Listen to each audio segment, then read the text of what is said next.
Assalamualaikum warahmatullahi wabarakatuh. Waalaikumsalam Waalaikumsalam. warahmatullahi wabarakatuh.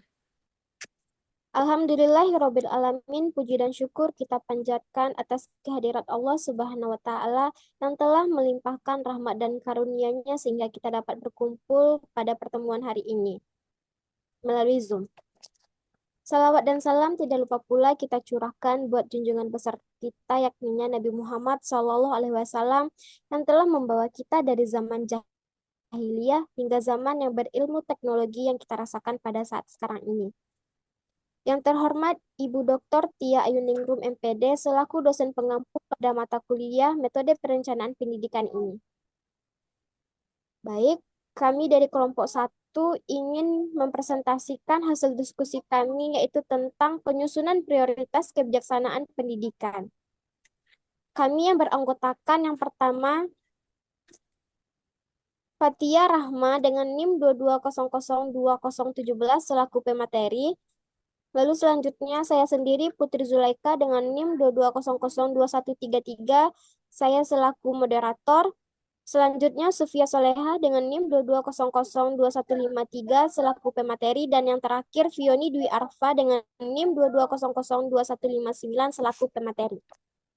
Baik, langsung saja kita masuk pada materi yang pertama yang akan disampaikan oleh Fatia. Kepada Fatia dipersilahkan.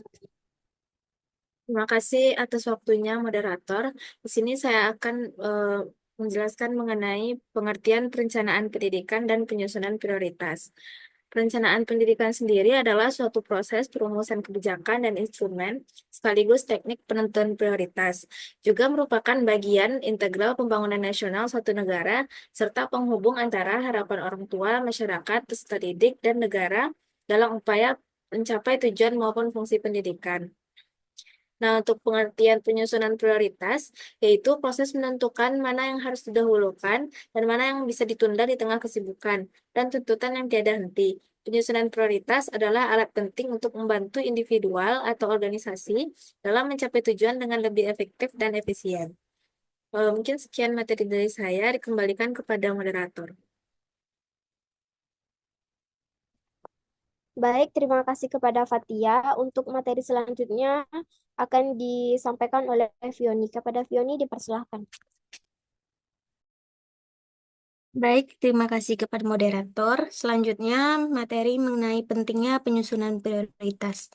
Yang pertama itu ada membantu dalam pengambilan keputusan. Penyusunan prioritas memberikan panduan dalam menentukan langkah-langkah yang harus diambil terlebih dahulu dalam suatu situasi. Dengan adanya prioritas yang jelas, individu maupun lembaga dapat membuat keputusan yang lebih terarah dan strategis. Lalu yang kedua, ada meningkatkan efisiensi dan efektivitas dalam pendidikan. Dalam dunia pendidikan, penyusunan prioritas sangat penting untuk meningkatkan efisiensi dan efektivitas dalam pengelolaan sistem pembelajaran dan administrasi sekolah. Dan yang terakhir itu, menghadapi keterbatasan sumber daya dan kebutuhan yang beragam. Sumber daya dalam pendidikan, baik itu tenaga pengajar, fasilitas, maupun anggaran, seringkali terbatas. Oleh karena itu, penyusunan prioritas menjadi sangat penting agar sumber daya tersebut dapat digunakan secara optimal. Mungkin sekian materi dari saya kembalikan kepada moderator. Terima kasih Fioni. Untuk materi selanjutnya akan disampaikan oleh Sufia. Kepada Sufia dipersilahkan. Baiklah, terima kasih moderator. Di sini saya akan menjelaskan mengenai langkah-langkah penyusunan prioritas.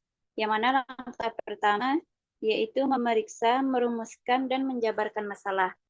Analisis-analisis dituntut untuk merumuskan masalah-masalah dengan penyelesaian masalah secara mundur dengan langkah-langkah yaitu yang pertama, analisis data yang terbaik dengan isu yang sedang dihadapi, susun kriteria yang dapat dipakai untuk mengevaluasi alternatif kebijaksanaan, pikirkan kemungkinan alternatif, dan rumuskan kembali permasalahan sehingga dapat dikurangi dan dikontrol berdasarkan informasi dan sumber-sumber yang tersedia.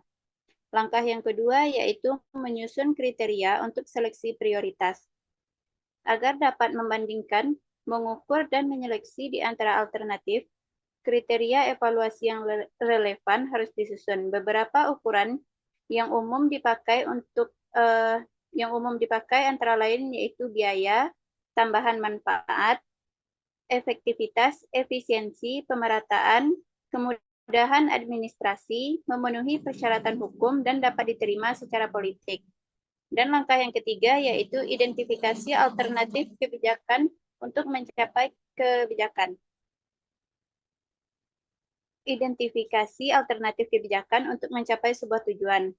Seorang analisis cenderung telah mempunyai suatu daftar kemungkinan-kemungkinan alternatif untuk keperluan penyusunan alternatif kebijakan. Kiranya seorang perencana atau analis kebijakan dapat mempertimbangkan beberapa pendekatan. Yang pertama yaitu mulai dengan asumsi bahwa masalah yang diterima dapat diatasi dengan mempengaruhi hal-hal yang ada kaitannya dengan pengaruhnya terhadap sistem yang sedang berjalan. Selanjutnya, memikirkan modifikasi dari sistem yang berjalan, memikirkan suatu sistem yang sama sekali baru, atau melakukan kombinasi di antara ketiganya. Baiklah, sekian materi yang dapat saya sampaikan. Saya kembalikan kepada moderator. Terima kasih, Sufia.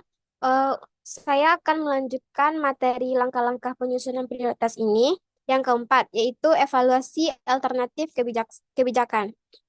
Setelah perencana menentukan masalah-masalah dengan jelas dan menentukan kriteria pemilihan alternatif, serta telah menemukan alternatif pemecahan masalah, maka perencana dapat melaksanakan penilaian terhadap alternatif kebijakan yang ada berdasarkan kriteria yang telah dipilih. Yang kelima, pengusulan prioritas kebijakan. Setelah perencana menentukan urutan prioritas dari alternatif kebijakan, maka para perencana dapat menentukan alternatif kebijakan yang paling mungkin diambil untuk diusulkan kepada pengambil keputusan atau kebijakan yang dimaksud. Dalam usulan tersebut, perencana harus menyebutkan gejala yang dihadapi dan masalah apa yang timbul sehubungan dengan kondisi yang diharapkan. Di samping itu, juga disajikan alternatif apa saja yang mungkin diambil beserta alasan mengapa alternatif tersebut disarankan dan unit kerja mana yang dapat menangani kebijakan tersebut. Baik, jadi kesimpulannya adalah penyusunan prioritas kebijaksanaan dalam pendidikan merupakan proses menentukan mana yang harus didahulukan dalam upaya mencapai tujuan pendidikan.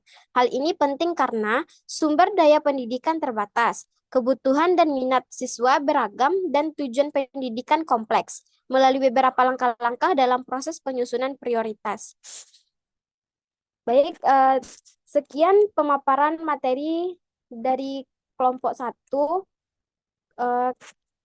Saya sebagai moderator mohon maaf apabila ada kekurangan dan kesalahan dalam penyampaian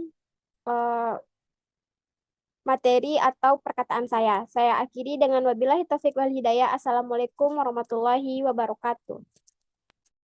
Waalaikumsalam warahmatullahi warahmatullahi wabarakatuh.